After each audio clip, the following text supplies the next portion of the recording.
Ashhadu an la ilaha illa Allah wa ashhadu anna Muhammadan Rasul Allah.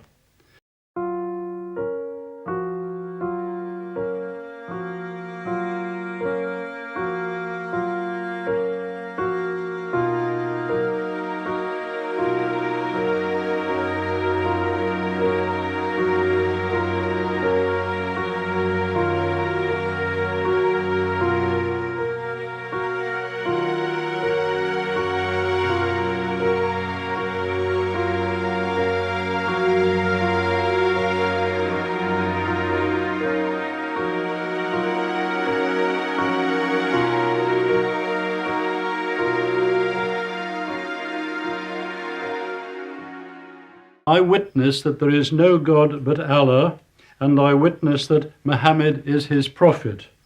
Salamu alaykum.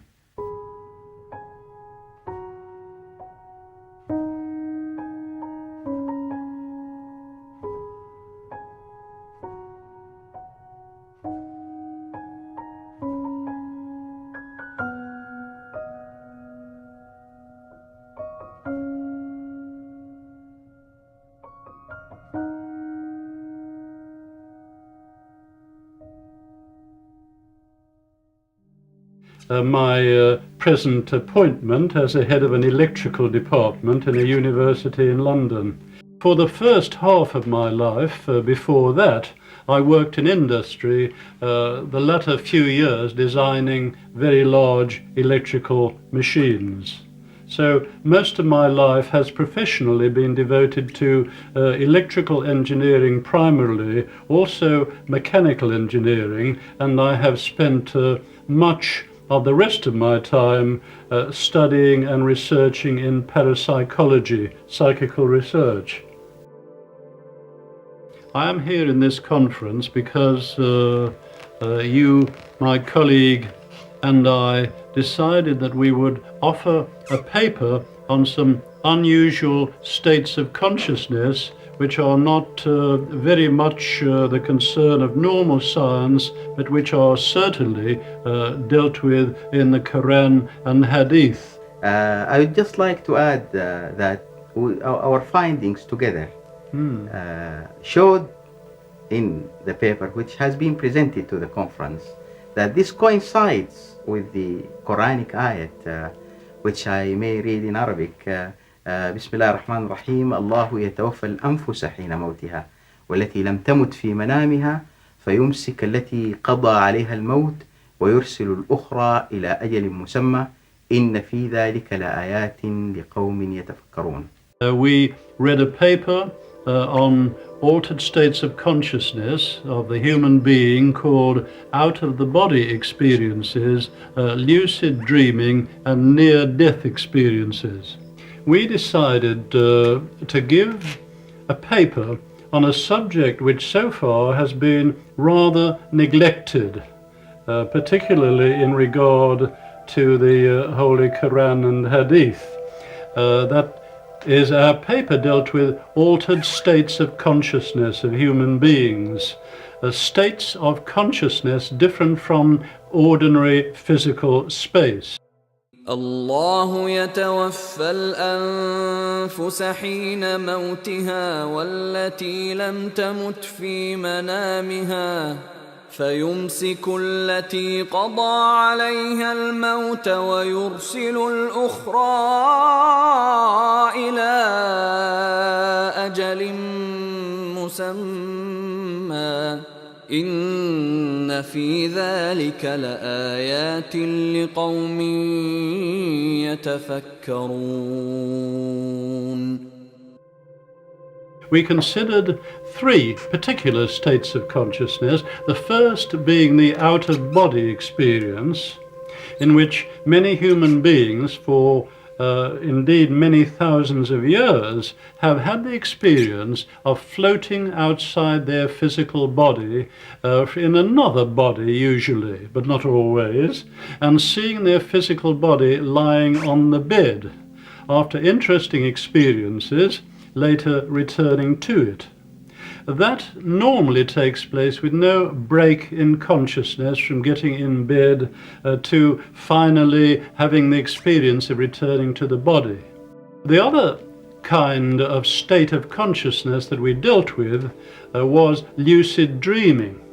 In lucid dreaming, one also has an experience of moving around what looks like the physical world. Sometimes it's in a world which can be altered by the dreamer. The lucid dreamer, the word lucid, means the dreamer is well aware that they are dreaming and that their physical body is in another place, perhaps back home in bed. They remember the things they did earlier, and they remember the things they're going to do the following day.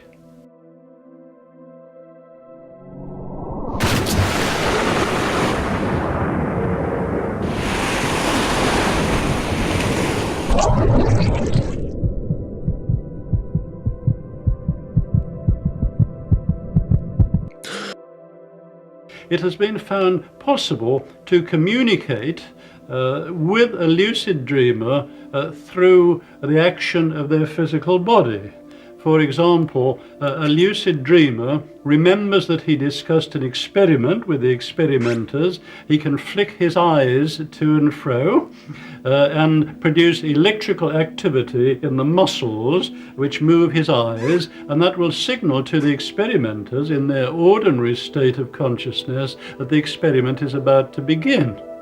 And then he can perhaps lift a weight and let a weight down to the ground again in his dream, and it has been found that certain electrical activity occurs in the muscles of his arms and legs. That is the sort of experiment that can be done to study that particular state of consciousness called lucid dreaming. الله يتوفى الأنفس حين موتها والتي لم تمت في منامها فيمسك التي قضى عليها الموت ويرسل الأخرى إلى أجل مسمى إن في ذلك لآيات لقوم يتفكرون.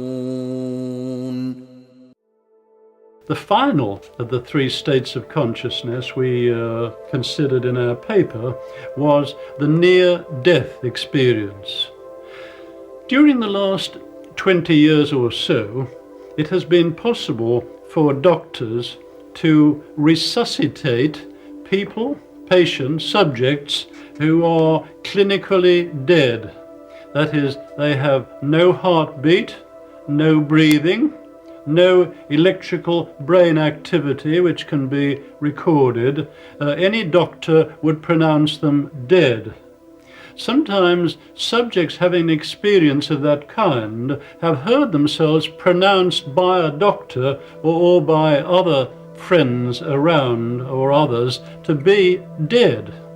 They have then had the experience of hearing a rushing, roaring noise, rather like a wind, and then moving along a dark tunnel and coming out into the light. Until relatively recently, as I explained, I didn't know very much about the scientific work which is to be found in these religious teachings. Finding out about that made me think very deeply. لو سألت أي واحد من الأديان الأخرى وقلت له هل معجزة نبيك الآن يمكن أن تشاهدها؟ يقول لك لا، هذا أمر حدث في الماضي وليس لنا منه إلا الرواية. لكنك لو سألت المسلم هل معجزة محمد باقية؟ قال نعم، هذا هو القرآن. ولذلك قال تعالى قل أي شيء أكبر شهادة قل الله شهيد بيني وبينكم وأوحي إلي هذا القرآن لأنذركم به ومن بلغ. ولكن يتساءل الإنسان ويقول ما طبيعة الإعجاز في القرآن؟ أنا إذا رأيت العصا تضرب البحر نصفين قلت هذا لا يكون إلا من عند الله. إذا رأيت عيسى عليه الصلاة والسلام يحيي الموتى قلت هذا لا يكون إلا من عند الله. فكيف أعلم أن هذا القرآن هو من عند الله؟ القرآن يجيب. قال تعالى: لكن الله يشهد بما أنزل إليك، أنزله بعلمه، أي أنزله وفيه علمه. فالقرآن كلمات ولكنها تحمل معاني، تحمل علوما. هذه العلوم التي في القرآن هي علوم نهائية. فإذا تقدم البشر في مجال من المجالات التي ذكرها القرآن، علموا أن الذي ذكره القرآن هو الحق. وهذا العلم يزداد للبشر جيلا بعد جيل، فهذه المعجزة تتجدد جيلا بعد جيل وزمنا بعد زمن. ولذلك هذا ما نعنيه بأن معجزة محمد صلى الله عليه وسلم باقية ومتجددة. وبذلك كان محمد صلى الله عليه وسلم هو الرسول الذي يتحدث إلى راعي الغنم في جزيرة العرب، وإلى البروفيسور أليسون، الأستاذ الآن عبد الله أليسون الذي أسلم، وإلى أساتذة الجامعات في عصرنا والذين شهدناهم في المؤتمر يتعاقبون لبيان هذا الإعجاز في الكتاب الكريم والسنة النبوية المطهرة. I found recently that my beliefs, my practices of many years appear to be in agreement with those of Muslims. Since birth I have not eaten pork or indeed any other kind of meat. I have always been a vegetarian, and I very early discovered in my life that alcohol was not to my taste, and I have never drunk alcohol. Should I add in addition, I have never smoked cigarettes, which are also damaging. So I think I was rather surprised when Sheikh Zindani told me after a discussion about my views and beliefs and my personal practices that I was indeed a Muslim. And of course I was only too happy, as I have always been happy, to tell anyone who wishes that these are my views and beliefs. So I have been very happy this week to join the Muslim family of brothers and sisters, and I have been overwhelmed with the joy and the friendship, brotherliness and sisterliness that have been showered upon me. I shall be ever grateful to Allah.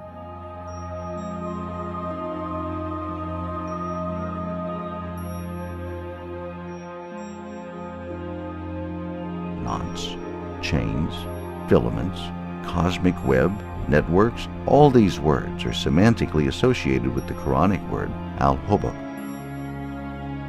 Yes, I think the scientific way is the proper way of introducing Islam to the West. Western countries, I'm thinking particularly of my own, the United Kingdom, but this applies also to others, particularly perhaps the United States. Western countries are basically materialistic. الحقيقة أن الله تعالى في القرآن الكريم يخاطب الناس على جميع المستويات. أحيانا يخاطب الناس بخطاب الفطرة، أحيانا يخاطبون بخطاب العاطفي، وأحيانا يخاطبون بخطاب العقل. أم خلقوا من غير شيء أم هم الخالقون، هذا خطاب العقل. في أيامنا هذا نحن في زمن انحطاط، وأغلبية الناس بعدوا من الفطرة خصوصا في الغرب.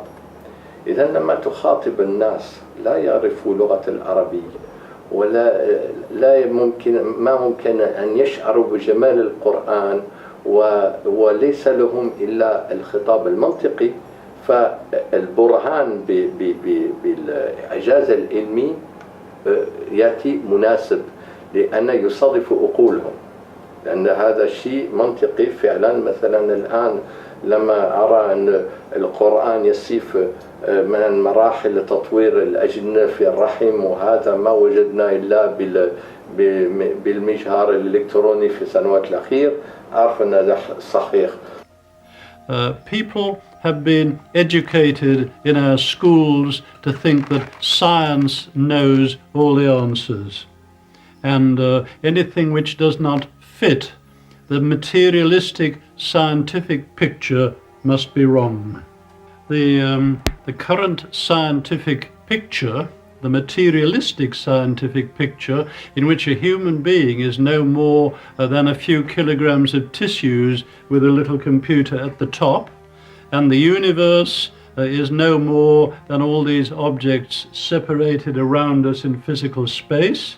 This scientific picture is showing cracks. It is showing cracks in the particle physics area, that is the micro area of the universe, and it is showing wide cracks in the macro area, big things in the psychical research field. A good scientist follows the evidence where it may lead. So where does the evidence lead? In the particle physics area, electrons sometimes appear as waves, sometimes they appear as particles. It depends on the experimenter and the experiment. Sometimes particles disappear from one point in space and reappear at another point in space without crossing the space in between. Sometimes, in order to make the theories, the scientific theories, agree with the results of experiment, time has to run backwards. أما الذين يقولون القرآن كتاب هداية لا دخل له بالعلم، ففي الحقيقة يقولون حقا وتزل قدمهم في أمر آخر. نعم، القرآن كتاب هداية، ومن هدايته أن يكون فيه الحجج الكافية لإقناع العلماء ولإقناع الأجيال ولإقلاع البشر على اختلاف درجاتهم ومستوياتهم. لقد تكلم القرآن ووصف القرآن الكون، وفاض الخبر في الكتاب الكريم وفي السنة النبوية المطهرة عن الكون. وأهل عصرنا ومنهم البروفيسور أليسون درسوا هذا الكون، فالتقى العلم البشري مع النص القرآني والنبوي في ميدان واحد. فما هي النتيجة؟ ما هي نتيجة اللقاء؟ إن النتيجة قد وعدنا بها قبل 1400. لقد أخبرنا القرآن الكريم أن فيه من الأخبار والأنباء ما لا يعلم إلا بمرور الزمن. قال تعالى: لكل نبأ مستقر وسوف تعلم. أي لكل نبأ من أنباء القرآن زمن يستقر عنده المعنى ويتجلى فيه. I feel that those signs probably weren't understood when the Quran was revealed, and that's why a lot of the scholarly work then was on the other meanings of the Quran and the interpretation of those meanings. And these verses that we're discovering now were a mystery. وقال تعالى: ولتعلمن نبأه بعد حين. أي فيه أنباء الآن أنتم لا تعلمونها، ولكنها ستتجلى لكم بعد حين. وقال تعالى: وقل الحمد لله سيريكم آياته فتعرفونها.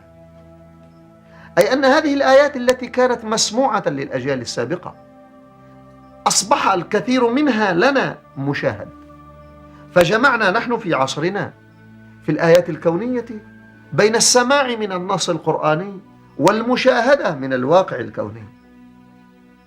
فكانت النتيجة أن تبين لنا وللكافرين، ازداد المؤمنون بيانا وإيمانا بأن القرآن هو الحق.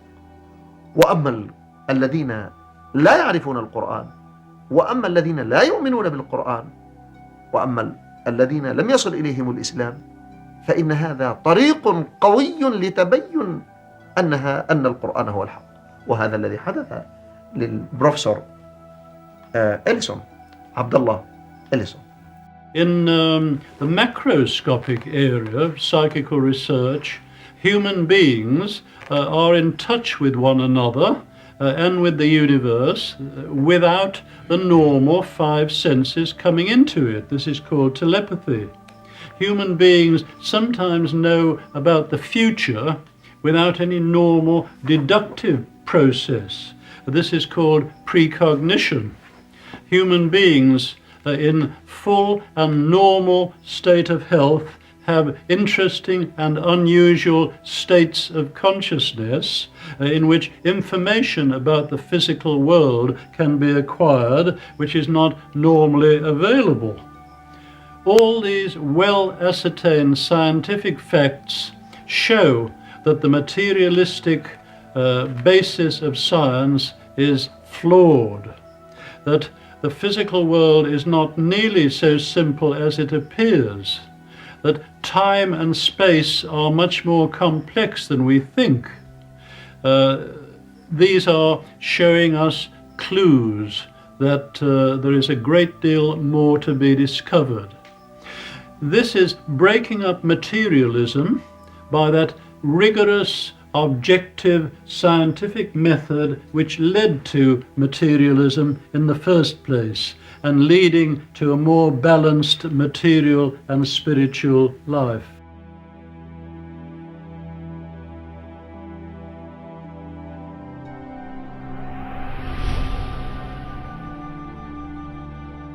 How scientific Islam could be. I was rather surprised. You know, in Western countries we know very little about Islamic religious teachings. The Quran is not very much read, and the Hadith are not read. I think that the Muslim world does not shine its light as much as some of the other religions do in the West. But I was very surprised to learn quite recently of the scientific statements which are to be found in Quran and Hadith. I was very surprised to find that there are these statements about psychical research matters, which Dr. Yahya has quoted. الله يتوفى الأنفس حين موتها والتي لم تمت في منامها فيمسك التي قضى عليها الموت ويرسل الأخرى إلى أجل مسمى إن في ذلك لآيات لقوم يتفكرون. I was also very surprised to hear other Western scientists quote statements in the Quran about embryology and about geology and various other medical matters. The stages of embryonic and fetal development mentioned in the Quran should be used when teaching Muslim students because they are in accordance with our modern understanding of the development before birth. It will also enable Muslim doctors and nurses to explain human development to their patients using Quranic references. Some of those facts not having been discovered until the years of the present century. As the Quran and Hadith are some 1400 years old, that surprised me very much and made me wonder what the source could be. Muhammad could not have known these facts about human development in the 7th century because most of them were not discovered until the 20th century. Muslims and others are justified in concluding that these facts could only have been revealed to Muhammad by the one who knows all about us, not only about how we developed, but how we live and function. I would like very much to establish in London an important centre in the West as an Islamic scientific research institute to study science, especially those areas of parapsychology and complementary medicine which are so weakly supported at present in the modern scientific world. I have a duty to tell other scientists what I discover, and I have discovered certain remarkable scientific things in Quran and Hadith. So I think it's my duty to tell them that they should read these books because they would find their scientific imagination stimulated, they would find new experiments, possibilities of scientific research would arise in their minds. So we Muslims should shine the lights of Islam on the materialistic scientific world and using those rigorous methods of science which led to that materialism, reintegrate our brothers in that world with a little deeper truth about the universe in which they find themselves and about their own natures. Allah be praised. I called myself Abdullah Ellison.